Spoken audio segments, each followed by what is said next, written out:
If you know anything about Salem Witch Trials, you probably heard of the screaming girls, the accused witches, and the hangings. But behind it all, behind the panic, the prayers, and the accusations, was one man, Reverend Samuel Parris. And while his name doesn't sound as famous as the witches of Salem, make no mistake, without him the hysteria may have never happened. Let's dive into the true story of the man who lit the match that set Salem on fire. Samuel Parris was born in London in 1653. The son of a merchant. When he was young, his family moved to Barbados, where they owned a sugar plantation worked by enslaved people.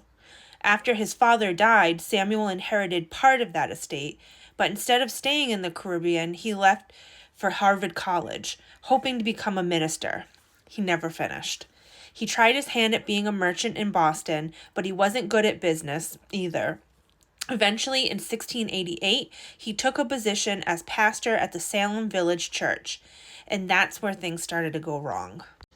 Salem Village, which is modern-day Danvers, Massachusetts, was not a peaceful place. The community was split in two. One side wanted independence from the nearby Salem town, the other side wanted to stay connected, and this tiny Puritan village was full of jealousy, gossip, and resentment. So when Parris arrived, he walked straight into a hornet's nest. He was a strict, fiery preacher obsessed with sin, Satan, and obedience. He constantly warned his congregation that the devil was mocking among them. Not exactly comforting Sunday sermons. He demanded that the church give him free firewood, ownership of the parsonage, and steady pay, which immediately caused fights with his congregation. People started to hate him, and when people in power feel disliked, they often look for ways to turn that hatred somewhere else. By the winter of 1692, Parris's home had become the epicenter of something no one could explain. His 9-year-old daughter, Betty Parris, and his 11-year-old niece, Abigail Williams, began acting strange. They screamed, they barked like dogs, they claimed invisible hands were pinching them and throwing them to the ground. His family's enslaved woman, Tituba, tried to help by baking a witch cake, a folk remedy meant to reveal witchcraft, but that only made things worse. Parris was terrified. A minister couldn't have witchcraft under his roof. It would make him look weak. So instead of looking for a natural explanation, he called for the Puritan authorities, and soon local magistrates began questioning the girls, and that's when the first accusations began. The girls claimed that Tituba, Sarah Good, and Sarah Osborne were tormenting them. Tituba, terrified after being beaten by Parris, confessed and told the story straight out of nightmares. She said that the devil had come to her, that there were more witches hiding in Salem, and that they wanted to destroy the village. That was all it took. The spark had been lit. Within weeks, the entire village was consumed by fear. More girls claimed to be afflicted. Neighbors accused neighbors. Lifelong friends turned against each other. And while people screamed and pointed fingers, Reverend Parris stood at his pulpit, warning that Satan was everywhere.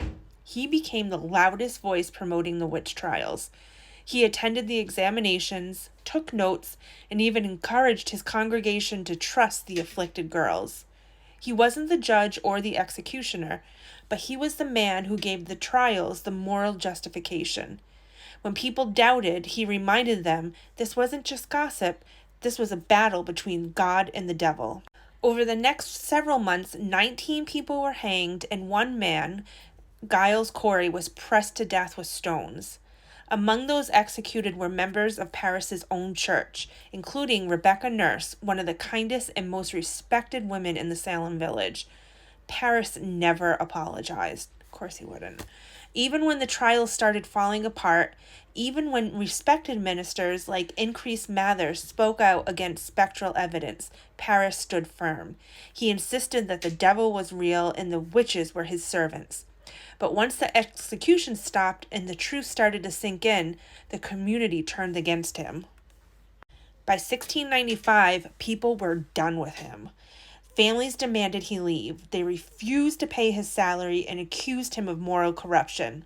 He finally resigned and moved to Concord, Massachusetts, then later to Sudbury.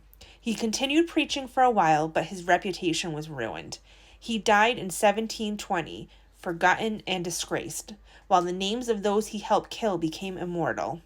Reverend Samuel Parris didn't swing the rope, but he was the man who made the witch trials possible. He preached fear, he demanded obedience, and he used religion as a weapon.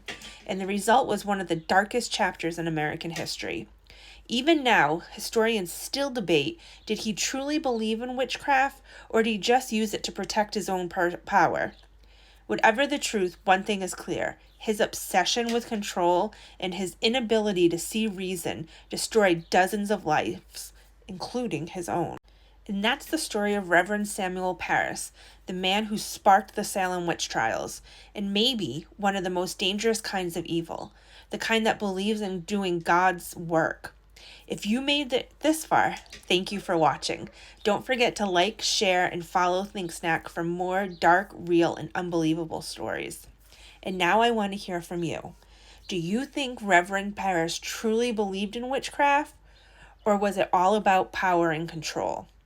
Drop your thoughts in the comments. Until next time, stay curious, and I'll see you later. Bye, guys.